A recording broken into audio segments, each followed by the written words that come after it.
Hello! Hi అండి. అందరూ ఎలా ఉన్నారు? Welcome to Gautam vlogs. ఇంకా ఈరోజైతే చూసారు కదా! పాలక్ రైస్ పిల్లాడు అప్పటికప్పుడు అడుగుతున్నాడు మైసూర్ పాక్.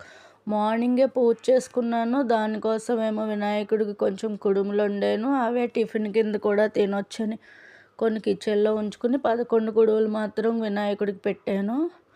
పూజ అయితే ఇలా చేసుకున్నాను.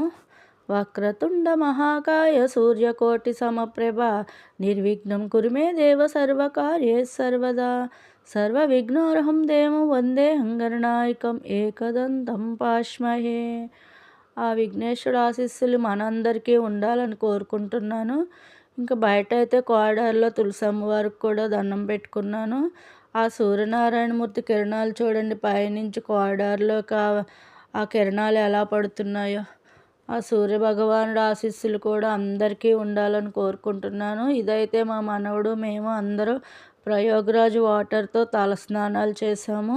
నిన్న శనివారం నాడు చేసామండి. వాటర్ ఎవరో ఇచ్చారు అపార్ట్మెంట్లో వారు, అందరూ తలకు పోసుకున్నాము. ఇదైతే కనుక ఇంకా రేపు శివరాత్రి కదండి, ఇల్లు క్లీనింగ్ చేసుకున్నాను. నిన్న సోమవారం నాడు కొంచెం మొదలుపెట్టాను. ఈరోజు అయితే మొత్తం సర్దేసుకున్నాను. ఇల్లంతా నెలకొకసారి ఏ పండుగ వచ్చినా ఇలా బోజులు లాక్కుని మొత్తం అంతా తడిగుడ్లు అవి పెట్టుకుంటాం కదా. ఇల్లు క్లీనింగ్ అయ్యి బెడ్షీట్లు మార్చుకుని బెడ్ కవర్లు బెడ్షీట్లు అన్నీ క్లీన్ చేసుకున్న మిషన్లో వేసాను. ఇంకా నా చీరలకు కూడా గంజి పెట్టి ఇంకా గంజితో ఇలా ఆరేసుకున్నాను. నాకు గంజి పెట్టుకోవడం అలవాటు. ఇంకా చీరలు ఇలా సాఫ్ట్గా ఆరేస్తే డైలీ వేర్కి ఇంక ఇస్త్రీ అక్కర్లేదు, అలా వేసుకోవచ్చు. ఇది పూజ అయితే శివరాత్రి పూజ కోసం దేవుడి సామాన్లన్నీ శుభ్రంగా కడిగి పెట్టేసుకున్నాను. స్వామివారి దగ్గర కూడా పేపర్లు మార్చి సర్దేసుకున్నాను ఈరోజు అయితే. ఇంకా రేపు ఈ లోపల మా పనమ్మాయి వచ్చింది. మామిడాకులు ఇంకా పువ్వులు తీసుకొచ్చింది. మామిడాకులు చూడగానే సంతోషం వేసింది. ఎంత నిగనిగలాడితే ఎంత బాగున్నాయో కదా. మీ సోఫా కవర్లు కూడా ఆరిపోయినాయి. వెంటనే తీసుకొచ్చి నీట్గా సోఫా కవర్లు కూడా సోఫాలు తుడిసి వేసేసాను. ఇంకా వంట అయితే ఇంకా ఈజీగా తొందరగా చేసేద్దామని దిష్టిలో పాలకూర రైస్ చేశాను. పాలకూర రైస్ పాపకి బాక్స్లో పెట్టి పంపేశాను.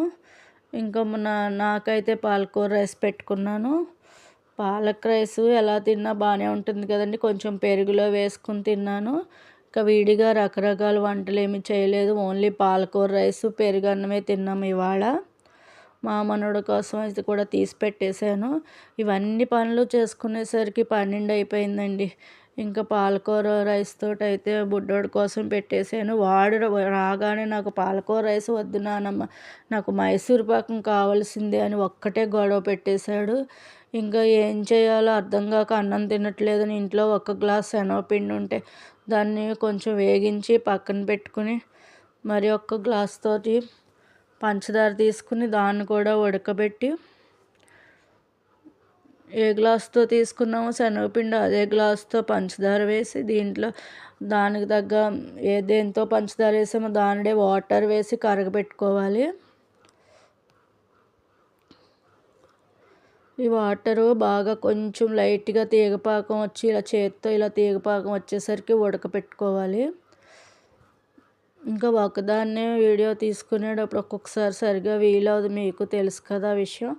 ఇదిగోండి ఇలాగ కొంచెం జిగురు చేతికి అంటుకుని కొంచెం తీగలాగా వస్తే సరిపోతుందండి.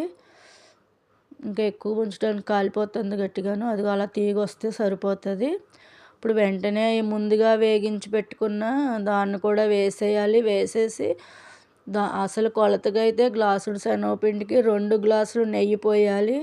ఊరికే అప్పటికప్పుడు తినేయడమే కదా, నేను ఎక్కువ వేయలేదండి. ఊరికేనే 4-5 స్పూన్లు నెయ్యి వేసాను అంతే. పిల్లోడు ఏదో కొంచెం అడుగుతున్నాడు కదా అని. మామూలుగా అయితే 1కి 2 గ్లాసులు నెయ్యి పడుతుంది. వెంటనే ఇలా ప్లేట్కి నెయ్యి రాసి ఉడికిపోయిన తర్వాత ఇలా వేసి ఇచ్చేసాను. ఏదో అడిగినందుకు అప్పటికప్పుడు ఏదో నాకు వచ్చినట్టుగా చేసి ఇచ్చాను. ఇంక ఇదేనండి ఇవాళకైతే. బాయ్ అండి, ఉంటాను. షేర్ చేయండి, కామెంట్ చేయండి. Thank you.